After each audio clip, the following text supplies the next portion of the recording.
എനിക്ക് എത്രയും പെട്ടെന്ന് പൈസ കുറച്ച് വേണമെന്ന് പറഞ്ഞു. എന്നിട്ട് അവർ വൈകുന്നേരം ആയപ്പോഴത്തേനും ഒരു 40,000 രൂപ കൊച്ചിൻ്റെ റിക്വസ്റ്റ് പ്രകാരം തന്നു. അത് കഴിഞ്ഞ് പിറ്റേ ദിവസം ഒരു 40,000 രൂപ തന്നു. മൊത്തം 80,000 രൂപ നമുക്ക് തന്നു. 80,000-ൻ്റെ ഒരു റെസിപ്റ്റ് തന്നു. ബാക്കി 65,000-ൻ്റെ റെസിപ്റ്റ് കയ്യിലിരിക്കുകയാണ്. അപ്പോൾ സാവ് പറഞ്ഞു ഇതും കൊണ്ട് എങ്ങനെയാവാനാ, 2 ലക്ഷം രൂപയിലും വേണ്ടേ ഓപ്പറേഷന്.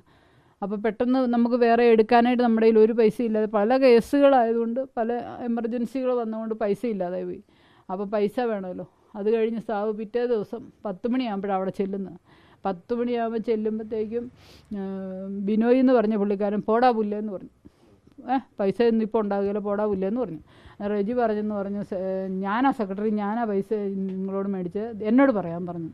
അങ്ങനെ ഒന്നും സാവു തള്ളിയില്ല, അവരിങ്ങോട്ട് തള്ളിയെന്നാണ് സാവു പറഞ്ഞത്. അത് കഴിഞ്ഞ് ഭയങ്കര വിഷമത്തിലായിരുന്നു ആൾ. ഭയങ്കര വിഷമത്തിലെന്ന് പറഞ്ഞാൽ 3 മണിയാകുമ്പോഴത്തേനും ഇവർ ഇട്ട് തന്നേക്കാമെന്ന് പറഞ്ഞു. പൈസ ഇട്ട് തരാമെന്ന് പറഞ്ഞിട്ട് 3 മണിയായപ്പോൾ ഞാൻ വിളിക്കുന്നുണ്ട്. ഞാൻ ആശുപത്രിയിൽ ചെന്നിട്ട് ഞാൻ സെക്രട്ടറിയെ വിളിച്ചപ്പോൾ പറഞ്ഞു, സെക്രട്ടറി പറഞ്ഞു 80,000 രൂപ നിങ്ങൾക്ക് തന്നു ഓൾറെഡി, ഈ മാസത്തെ വിഹിതമായി കഴിഞ്ഞു, ഇനി ഒരു 10 പൈസ കിട്ടുമെന്ന് ഓർക്കണ്ട, പൈസ ഇനി ഉണ്ടാകത്തേ ഇല്ലെന്ന് പറഞ്ഞ് ഫോൺ കട്ട് ചെയ്തു. അതും ഇതും എല്ലാം പറഞ്ഞിട്ട് ഫോൺ കട്ട് ചെയ്തു. ഓക്കെ, ഞാൻ പറഞ്ഞു റെജി പൈസ ഉണ്ടാകാതെ, റെജി എന്നാണ് പുള്ളിക്കാരുടെ പേര്, റെജി പൈസ ഉണ്ടാകാതെ പറ്റുകയില്ല, ഞങ്ങൾക്ക് ഈ ഓപ്പറേഷൻ്റെ കേസാണ്, സാവു ഭയങ്കരമായിട്ട് നിരാശയിലാണ്, പൈസ എത്രയും പെട്ടെന്ന് റെഡിയാക്കി തരണമെന്ന് പറഞ്ഞു. അത് കഴിഞ്ഞ് സാവു പിന്നെ 3 മണിയായപ്പോഴത്തേനും വിളിച്ചു. 3 മണിയായപ്പോൾ വിളിച്ചപ്പോഴത്തേനും വേറൊരാളെ ഫോൺ എടുത്തത്. ആ പുള്ളി സാവുവിനോട് പറഞ്ഞു ഇപ്പം ഞാൻ ഒരാളുടെ കൊടുക്കാമെന്ന് പറഞ്ഞു. അതൊരു VR സജിയുടെയിലാണ് കൊടുത്തത്. അപ്പോഴാണ് ആ ഭീഷണി സന്ദേശം വന്നത്. നിനക്കിട്ട് പണി ഞാൻ വെച്ചിട്ടുണ്ടെന്ന് പറഞ്ഞു. നിൻ്റെ പേര് കേസ് കൊടുക്കുകയില്ല, കാരണം നിന്നെ എനിക്കറിയാമെന്ന് പറഞ്ഞു. നിന്നെ എനിക്കറിയാം, നിൻ്റെ പേര് കേസ് കൊടുക്കുകയില്ല, നിനക്കിട്ട് ഞാൻ പണി വെച്ചിട്ടുണ്ടെന്ന്. അത് വീഡിയോ ഇത് വന്നായിരുന്നല്ലോ. അതെല്ലാം എന്നോട് എല്ലാ കാര്യങ്ങളും പറഞ്ഞതാണ്. ഞാൻ രാത്രിയിൽ വിളിച്ചതുമാണ്. രാത്രി വിളിച്ചേച്ച് ഞാൻ പറഞ്ഞു ഞാൻ ഓപ്പറേഷൻ കഴിഞ്ഞൊന്ന് വരട്ടെ, 2 മാസം റെസ്റ്റ് കഴിഞ്ഞ് വരട്ടെ, അത് കഴിഞ്ഞ് നമുക്ക് പോകാം, സമാധാനിക്ക്, പൈസയൊക്കെ എങ്ങനെയെങ്കിലും ഉണ്ടാകും എന്നൊക്കെ പറഞ്ഞതാണ്. അപ്പോൾ എന്നോട് പറഞ്ഞു നമ്മളൊരു ട്രാപ്പിൽ പെട്ടുപോയി, ഇനി ആ പൈസയും കിട്ടുകയില്ല, നമുക്ക് ജോയ് സാറിനെ പോയി കാണാമെന്ന് പറഞ്ഞു, ജോയ് വെട്ടിക്കുഴി സാറിനെ കാണാമെന്ന് പറഞ്ഞു. ഞാൻ പറഞ്ഞു ഒരു സ്ഥാപനമല്ലേ, അത് നിലനിൽക്കണ്ടേ, നമ്മളായിട്ട് ഒരു സ്ഥാപനം നശിപ്പിക്കരുതേ സാവേ എന്ന് പറഞ്ഞ് റിക്വസ്റ്റ് ചെയ്ത് ഞാൻ സമ്മതിച്ചില്ല, ജോയ് സാറിനെ കാണാൻ പോകണ്ടെന്ന് പറഞ്ഞു. സ്ഥാപനം കളയല്ലേ എന്ന് പറഞ്ഞു. നമ്മൾ കാരണം ഒരു സ്ഥാപനം പോകരുത്. ഞാൻ പല പ്രാവശ്യം അങ്ങനെ റിക്വസ്റ്റ് ചെയ്താണ് സാവു നിന്നത്. പലരെയും കൂട്ടിക്കൊണ്ട് പോകാൻ നോക്കിയതായിരുന്നു. നമുക്ക് ഒത്തിരി പിടിപാടൊന്നുമില്ല, എന്നാലും പലരെയും കൂട്ടിക്കൊണ്ട് പോകാൻ നോക്കിയതാണ്. ഞാനത് റിക്വസ്റ്റ് ചെയ്തു. നമ്മൾ കാരണം അവരുടെ സ്ഥാപനം പോരുത്, ഒരു ബാങ്ക് സ്ഥാപനമല്ലേ, വേണ്ടെന്ന് പറഞ്ഞുകൊണ്ട് ഞാൻ എപ്പോഴും സമാധാനിപ്പിക്കുമായിരുന്നു. പക്ഷേ എന്ത് സംഭവിച്ചു? ഈ പണം ചോദിച്ച് ചെന്നപ്പോൾ ബാങ്കിലുള്ളവർ മോശമായി പെരുമാറി എന്നാണ് സാബു പറഞ്ഞിരിക്കുന്നത്. അതിനെപ്പറ്റി സംസാരിച്ചിരുന്നു. അതിൻ്റെ കാര്യം എല്ലാം പറഞ്ഞു. എന്നാ കാര്യം ഉണ്ടെങ്കിലും പറയും. ബിനോയിയാണ് പിടിച്ചു തള്ളിയെന്ന് പറഞ്ഞു, പോടാ പുല്ലെന്ന് പറഞ്ഞെന്ന് പറഞ്ഞു. അത് കഴിഞ്ഞ് ഇവർ കേക്കും ഇതൊക്കെ ആയിട്ട് വണ്ടിയിൽ പോന്നു. അന്ന് അവിടെ ഇനിയിപ്പം ഞങ്ങൾക്ക് കിട്ടാനുള്ള ഒരു 14.5 ലക്ഷം രൂപ അതിൻ്റെ പലിശ. ഞങ്ങൾ ശരിക്കും ഒരു 65-65 മുകളിലുണ്ടായിരുന്നു ഞങ്ങളുടെ പൈസ ശരിക്കും. ഇപ്പം സ്ഥലം മേടിച്ചതിന് തന്നെ ഒരു 40 ലക്ഷം രൂപയോളം ആയി. കാരണം നിർബന്ധിച്ചെന്ന് പറഞ്ഞാൽ നമ്മുടെ അടുത്തൊരു കൂട്ടുകാരി ഉണ്ടായിരുന്നു എൻ്റെ. അപ്പോൾ സാവു എപ്പോഴും പറയും നീ പൈസ അവിടെ കൊണ്ട് ഇടണോടി എന്ന് എപ്പോഴും ചോദിക്കുമായിരുന്നു. അപ്പം ഞാൻ പറയും സന്ധ്യയൊക്കെ പറഞ്ഞതല്ലേ, നല്ല കൊച്ചല്ലേ, അങ്ങനെ പറഞ്ഞത് കൊണ്ടാണ് സന്ധ്യയിൽ എനിക്ക് വിശ്വാസം. സന്ധ്യയൊക്കെ ഇനി 8 വർഷം കൂടി ഉണ്ട്, അവരുള്ളിടത്തോളം കാലം പേടിക്കേണ്ടത് ഞാൻ എപ്പോഴും പറയുമായിരുന്നു. അത് ഞങ്ങൾ സ്ഥലം മേടിച്ച് കഴിഞ്ഞപ്പം ഞങ്ങൾ പറഞ്ഞു ഞങ്ങളുടെ പൈസ എത്രയും പെട്ടെന്ന് തരണം. നമുക്ക് പന്തികേട് മനസ്സിലായി. കാരണം പൈസ കിട്ടാൻ ഭയങ്കര ബുദ്ധിമുട്ട്. ഞങ്ങൾ അതുപോലെ കരഞ്ഞും കൂകി, ഞങ്ങൾക്ക് പറ്റത്തില്ല, ഇവിടുത്തെ അമ്മച്ചിയൊക്കെ കിടപ്പില്ല അവസ്ഥയിലാണ്, ഞങ്ങൾക്ക് എന്നും പോകാൻ പറ്റത്തില്ല. ഞാൻ പറഞ്ഞു ഞാൻ അവിടെ വന്ന് മണിക്കൂറുകൾ ഇരിക്കാൻ ഞങ്ങൾക്ക് പറ്റത്തില്ലെന്ന് പറഞ്ഞു. അത് കഴിഞ്ഞപ്പോഴാണ് അവർ ബോർഡ് മെമ്പേഴ്സ് മീറ്റിംഗ് കൂടിയിട്ട് പറഞ്ഞു 5 ലക്ഷം രൂപ വെച്ച് മാസം തന്നേക്കാമെന്ന് പറഞ്ഞു. 5 ലക്ഷം രൂപ വെച്ച് ഒരു മാസം പോലും തന്നില്ല. പിറ്റേ മാസം ചെന്നപ്പം പറഞ്ഞു അത് നടക്കുകയില്ല, 5 ലക്ഷം രൂപയൊന്നും ഇപ്പോൾ ഇല്ല, ലോണായിട്ട് മൊത്തം പുറത്ത് കിടക്കുകയാണ്, ഒന്നും പിരിഞ്ഞു വരുന്നില്ല, അതാണ് കാരണമെന്ന് പറഞ്ഞു. അത് കഴിഞ്ഞൊക്കെ അത് കഴിഞ്ഞ് അവർ പെട്ടെന്ന് ബോർഡ് മെമ്പേഴ്സ് കൂടി കഴിഞ്ഞ് പറഞ്ഞു 3 ലക്ഷം രൂപ വെച്ച് തന്നേക്കാമെന്ന് പറഞ്ഞു. നിങ്ങളുടെ ക്ലിയർ ആക്കിയേക്കാം, ഒരു വർഷം കൊണ്ട് ഞങ്ങൾ ഓടിയെടുത്താണേലും ക്ലിയർ ആക്കിയേക്കാമെന്ന് പറഞ്ഞു. 3 ലക്ഷം രൂപ വെച്ച് തന്നേക്കാമെന്ന് പറഞ്ഞ് വിട്ടു. ഞങ്ങൾ ആ 3 ലക്ഷം രൂപയ്ക്ക് ചെന്ന് കഴിയുമ്പോഴത്തേക്കും ജനുവരി മാസം ഞങ്ങൾക്ക് 3 ലക്ഷം രൂപ തന്നു. ഉള്ള സത്യം പറയാം, ജനുവരി മാസം തന്നു. അത് കഴിഞ്ഞ് ഫെബ്രുവരി തൊട്ട് ഇനിയും 3 കിട്ടുകയില്ലെന്ന് പറഞ്ഞു. 3 ഉണ്ടാകുകയില്ല. അത് കഴിഞ്ഞ് പിന്നെ അടുത്ത ബോർഡ് മീറ്റിംഗ് വെച്ച് തരും നമ്മളെ അങ്ങോട്ട് വിളിക്കുക. നമുക്കിത് പോയിരിക്കാൻ സമയമുണ്ടോ? കാരണം 10 മണിക്ക് പോയാൽ വരുന്നത് ഉച്ച 2 മണി 2 മണി വരെയും കുത്തിയിരിക്കണം, മണിക്കൂറുകൾ കുത്തിയിരിക്കണം. 3 മണിക്ക് ഉച്ച കഴിഞ്ഞ് എല്ലാം പറയും. കാരണം കസ്റ്റമേഴ്സ് വരാത്ത സമയമാണ്. നമുക്കിതെല്ലാം മനസ്സിലാവും. കസ്റ്റമേഴ്സ് വരാത്ത സമയം 3 മണിക്ക് എന്ന് കഴിഞ്ഞാൽ ഞങ്ങൾ വരുന്നത് 6 മണി 5 ബാങ്ക് അടപ്പിച്ചില്ല ഞങ്ങൾ ഒരു പ്രാവശ്യം. 5 മണി വരെ ഇരുത്തും.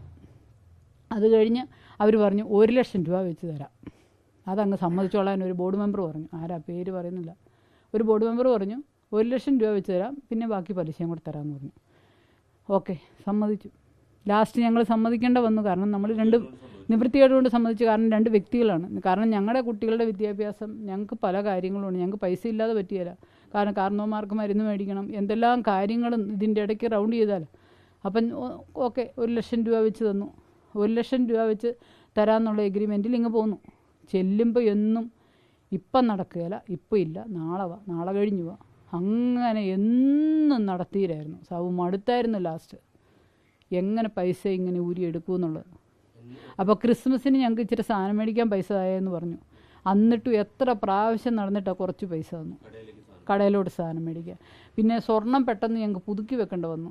സ്വർണ്ണം എല്ലാം ഇങ്ങനെ കൊണ്ടുപോയി വെച്ചേക്കാണ്. കടബാധ്യതയായിട്ടാണ് ഞങ്ങൾ ഇത് കൊണ്ടുപോയിട്ടേക്കുന്നത്. കാരണം സ്വർണം വീട്ടിൽ ഇരിക്കുന്നത് സേഫ് അല്ലല്ലോ. അപ്പോൾ അങ്ങനെ കൊണ്ടുപോയി വെച്ചിട്ടാണ് ഈ പൈസ കൊണ്ടിട്ട്. അപ്പോൾ അത് പുതുക്കി എടുക്കണം, അതിൻ്റെ സബ്സിഡി നിർത്തി എന്ന് പറഞ്ഞു ബാങ്ക് ഓഫ് ബറോഡയിൽ നിന്ന്. അപ്പോൾ ആ സബ്സിഡി ഇത് പുതുക്കി വെക്കണമെങ്കിൽ നമുക്ക് 3 ലക്ഷം രൂപ കിട്ടണ്ടേ പെട്ടെന്ന്. അന്നേരം ഞാൻ പറഞ്ഞു ലോണായിട്ട് തന്നാൽ മതി, ഞങ്ങൾക്ക് തരാനുള്ള പൈസ ഞങ്ങൾക്ക് ലോണായിട്ട് തന്നാൽ മതി എന്ന് പറഞ്ഞു. ലോണായിട്ട് പോയിട്ട് ഞങ്ങളുടെ കയ്യിൽ ഒരു പൈസയും ഞങ്ങളിപ്പോൾ ലോണും കൊടുക്കുന്നില്ല, ഒന്നും കൊടുക്കുന്നില്ലെന്ന് പറഞ്ഞു. ഞങ്ങളുടെ പൈസയിൽ നിന്ന് തന്നാൽ മതി എന്ന് റിക്വസ്റ്റ് ചെയ്തു, കിട്ടിയില്ല. അതുകൊണ്ട് അങ്ങ് പോയി. അത് കഴിഞ്ഞപ്പോഴാണ് ഈ ഓപ്പറേഷൻ കേസ് വന്നത്. പിന്നെ ഞങ്ങൾ വേറെ ബാങ്കിൽ നിന്ന് ലോൺ എടുത്ത് ആ സ്വർണം പുതുക്കി വെച്ചു. ഞങ്ങൾ മരിക്കുന്നതിൻ്റെ 10:30 ആയപ്പോൾ, രാത്രി 10:30 ആയപ്പോൾ അന്നേരം എന്നോട് പറഞ്ഞു, അങ്ങോട്ട് ഞാൻ ഫോൺ വിളിച്ചായിരുന്നു. ഫോൺ വിളിച്ചപ്പോൾ പറഞ്ഞു സംഘത്തിലാണ് ഞാൻ. അപ്പോൾ സംഘംകാർ പറഞ്ഞു 8:30 വരെ സംഘത്തിലുണ്ടായിരുന്നു. കാരണം 9 വരെ ഇരിക്കുന്ന ആൾ 8:30 ആയപ്പോൾ ഇറങ്ങി.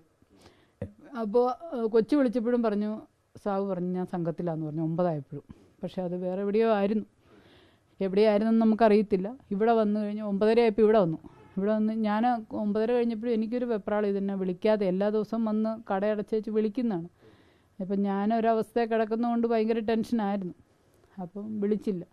10:30 ആയപ്പോഴത്തേനും വിളിച്ചു. 10:30 ആയപ്പോൾ ഞാനും എൻ്റെ ആങ്ങളുടെ ചേച്ചി ഉണ്ടായിരുന്നു, മോനും ഉണ്ടായിരുന്നു. മൂത്തവൻ അങ്ങോട്ടാണ് വന്നത്, ഹോസ്പിറ്റലിലേക്കാണ് വന്നത്. എന്നിട്ട് ചേച്ചി പറഞ്ഞു സാബു ഒന്നുകൊണ്ടും വിഷമിക്കണ്ട, നമുക്ക് പൈസ ഈ ഓപ്പറേഷൻ കഴിഞ്ഞൊന്ന് റെസ്റ്റ് കഴിഞ്ഞ് നമുക്ക് പോകാം, ഞാനും കൂടെ വരാം. ഞാൻ സംസാരിച്ച് നോക്കാമെന്നേ, നമ്മളിട്ട പൈസയാണല്ലോ, നമുക്കൊരിക്കലും കിട്ടാതെ വരികയല്ല. സാബു അതിനെക്കുറിച്ച് ഓർത്ത് വിഷമിക്കണമെന്ന്. അന്നേരം സാബു പറഞ്ഞത് ഞാനൊരു ട്രാപ്പിൽ പെട്ടുപോയി ചേച്ചി, എന്നെ ഭീഷണിപ്പെടുത്തി എനിക്ക് കാണിച്ചു തരാമെന്നാണ് പറഞ്ഞേക്കുന്നതെന്ന് പറഞ്ഞു. ഭയങ്കര വിഷമത്തിലായിരുന്നു. അന്നേരം ഞാൻ പറഞ്ഞു ഒന്നുകൊണ്ടും വിഷമിക്കേണ്ട, അന്നേരമാണ് ജോയ് സാറിനെ പോയി കാണാടി എന്നൊക്കെ എന്നോട് പറഞ്ഞു. ഞാൻ പറഞ്ഞു ഒരു സ്ഥാപനം നിലനിൽക്കേണ്ടതല്ലേ, പലരും അറിഞ്ഞു കഴിഞ്ഞാൽ അത് പ്രശ്നമല്ലേ. പൈസയ്ക്ക് ബുദ്ധിമുട്ട് മറ്റേ നമ്മൾ സ്ഥലം മേടിക്കുന്ന കേസ് തുടങ്ങിയപ്പോൾ തൊട്ടാണ്. 1.5 വർഷമായി. പൈസ ബുദ്ധിമുട്ടാണ്. അന്ന് തൊട്ടേ പ്രശ്നമായിരുന്നു.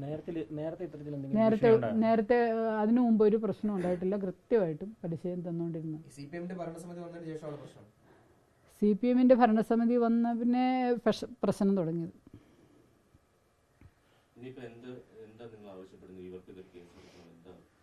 ഇവർക്കെതിരെ എനിക്ക് നീതി കിട്ടണം. എനിക്ക് നീതി കിട്ടിയേ പറ്റൂ. എൻ്റെ മക്കൾക്ക് അപ്പനില്ലാതായില്ല. ഞങ്ങളുടെ പൈസ എത്രയും പെട്ടെന്ന് ക്ലിയർ ചെയ്ത് തരണം. സാബു തന്നെ എഴുതി വെച്ചിട്ടുണ്ട് ഈ ബാങ്ക് സെക്രട്ടറി റെജി, അതുപോലെ ബാങ്കിലെ ജീവനക്കാരായ 2 പേരുടെ പേര്. അപ്പം അവർക്കെതിരെ നടപടി എടുക്കണമെന്നുള്ളൊരു ആവശ്യത്തിലാണ് ഇന്നലെ പ്രതിഷേധമൊക്കെ ഉണ്ടായത്. അപ്പം അവർക്കെതിരെ നടപടി എടുക്കണം എന്നുള്ളതാണോ? നടപടി എടുക്കണം, എടുക്കാതെ പറ്റിയില്ല. അതുപോലെ ഞങ്ങളെ ദ്രോഹിച്ചിട്ടുണ്ട് അവർ. ഇതിനു മുമ്പും ഈ റെജി എന്ന് പറയുന്ന ആൾക്ക് എന്തെങ്കിലും മോശമായിട്ട് പെരുമാറി? റെജി ഒത്തിരി മോശമായിട്ട് പെരുമാറിയിട്ടുണ്ട്, ഭയങ്കര മോശമായിട്ട് പെരുമാറിയിട്ടുണ്ട്. നിങ്ങൾ 2 പേരും ഒരുമിച്ചായിരുന്നു ബാങ്കിൽ പൊക്കോണ്ടിരുന്നത് ഈ സമയത്ത്? ഞങ്ങൾ ഒന്നിച്ചു പോവുകയല്ല, ഞങ്ങൾ കടയുള്ളത് കൊണ്ട് ഞാൻ ആദ്യം പോയിട്ട് ഒരു നിവൃത്തിയില്ലാതെ വരുമ്പോൾ സാബുവിനെ വിളിക്കും. അപ്പം ഞങ്ങൾ 2 പേരും കൂടെ അവിടെ റിക്വസ്റ്റ് ചെയ്ത് ഒത്തിരിയും ബഹളം ഉണ്ടാക്കിയിട്ടുണ്ട്. കാരണം നമുക്ക് നമ്മുടെ പൈസ കിട്ടണമല്ലോ. കാരണം പല ആവശ്യങ്ങളില്ലേ, എങ്ങനെയാലും തന്നേ പറ്റുള്ളൂ എന്ന് പറഞ്ഞ് ഞങ്ങൾ പല പ്രാവശ്യം ചെന്നിട്ടുണ്ട്. എന്നും സാബും കൂടെ വരുന്നതാണ്. പക്ഷേ ഈ പ്രാവശ്യം ഞാനില്ലാതായി. ഈ ബാങ്ക് സെക്രട്ടറിക്കെതിരെ ഇനി നിങ്ങൾ പരാതിയായിട്ട് എന്തെങ്കിലും കൊടുക്കുന്നുണ്ടോ ഇനി പോലീസിൽ പരാതി? അങ്ങനെ പരാതി കൊടുക്കുന്നില്ല. ഇല്ല. ആത്മഹത്യക്കുറിപ്പിന്റെ അടിസ്ഥാനത്തിൽ പോലീസ് കേസെടുക്കുന്നു. പോലീസ് ഈ ജീവനക്കാരെ പിടിച്ചു തള്ളി എന്ന് പറയുന്നത്, അതായത് അവരുടെ ഭാഗത്തുനിന്ന് പറയുന്നത് അവരെ അവിടെ ചെന്ന് അധിക്ഷേപിക്കാൻ ശ്രമിച്ചു, അപമാനിക്കാൻ ശ്രമിച്ചു, അവരെ പിടിച്ചു തള്ളി എന്നാണ് പറയുന്നത്. അതൊരിക്കലും സാവു ചെയ്യുകയില്ല. സാവു ഒരിക്കലും ചെയ്യുകയില്ല. അവരെ പിടിച്ചു തള്ളി എന്ന് പറഞ്ഞാൽ അവർക്ക് പൈസ തരാതിരിക്കാനുള്ള ഒരു ട്രിക്കാണത്. ഈ വി.ആർ. സജിയുടെ ഭീഷണി വരുന്നതും ആ കാര്യം പറഞ്ഞാണ്. ജീവനക്കാരെ മർദ്ദിച്ചു, നീ ബിനോയ്ക്കിട്ട് അടിച്ചില്ലടാ എന്നൊക്കെ പറഞ്ഞുകൊണ്ട് പറഞ്ഞു. അത് കഴിഞ്ഞ് നിനക്കിട്ട് ഞാൻ നിന്റെ പേര് കേസെടുക്കുന്നില്ല, നിനക്കിട്ട് ഞാൻ പണി വെച്ചിട്ടുണ്ടോ എന്ന് പറഞ്ഞു. നിനക്കിട്ട് പണി വെച്ചിട്ടുണ്ട്. അത് ഇത് വന്നായിരുന്നല്ലോ. പരിചയം എന്ന് പറഞ്ഞാൽ എങ്ങനെ ബാങ്കിൽ ചെന്നുള്ള പരിചയമുള്ളൂ, അല്ലാതെ രാഷ്ട്രീയപരമായിട്ട് നമ്മൾ ഒന്നിനും പോകുന്ന ആൾക്കാരല്ല. ഈ ബാങ്ക് തിരഞ്ഞെടുക്കാൻ കാരണം എന്താ? ഈ ബാങ്ക് തിരഞ്ഞെടുക്കാൻ കാരണം നമ്മുടെ തൊട്ട അയൽവക്കത്തെ ഒരു കൂട്ടുകാരി ഉണ്ടായിരുന്നു. അപ്പം ആ കൂട്ടുകാരി വഴിയാണ് പുള്ളിക്കാരി ഇച്ചിരി ഡെപ്പോസിറ്റ് ഇടാവോ എന്നൊക്കെ ചോദിച്ചുകൊണ്ട് വന്നപ്പോൾ ചോദിച്ചപ്പോൾ അങ്ങനെയാണ് അതിനകത്ത് ഇട്ട്. നമുക്കങ്ങനെ ഒരു വിശ്വാസം ഉണ്ടായിരുന്നു. നേരത്തെ കുഴപ്പമൊന്നും ഇല്ലായിരുന്നു. ഈ കൂട്ടുകാരി ഇപ്പോഴും ഇവിടെ ജോലി ചെയ്യുന്നുണ്ടോ? കൂട്ടുകാരിയെ ട്രാൻസ്ഫർ ആക്കിയായിരുന്നു അവർ. ഇന്നലെ ഈ മൃതദേഹം എടുക്കാൻ വേണ്ടി കോൺഗ്രസും ബി.ജെ.പി സമ്മതിച്ചില്ല. അത്തരം പ്രതിഷേധങ്ങൾക്ക് നിങ്ങൾ അനുകൂലമായിരുന്നോ? ഞാനത് കഴിഞ്ഞാൽ വന്നു. ഞാൻ ഹോസ്പിറ്റലിൽ അഡ്മിറ്റ് ആയിരുന്നു. യൂട്രസ് ഇന്നലെ ഡിസ്ചാർജ് ആയത്. സാബു അധ്വാനിച്ചുണ്ടാക്കിയ പൈസയാണ് അവിടെ, അധ്വാനിച്ചുണ്ടാക്കിയ ചോര നീരാക്കി ഉണ്ടാക്കിയ പൈസ. ആ പണം ആണ് ഇവര് ഇപ്പൊ തരാതിരിക്കുന്നത്. അപ്പം ഇവരുടെ ഈ നടപടിക്കെതിരെ നിങ്ങൾ പോലീസിൽ കേസായിട്ടൊന്നും പോകുന്നില്ല എന്നുള്ള ഉറപ്പിച്ചാണ്? അതെങ്ങനെയാണെന്ന് ആങ്ങളമാരോടൊക്കെ ചോദിച്ചാലേ അറിയത്തുള്ളൂ.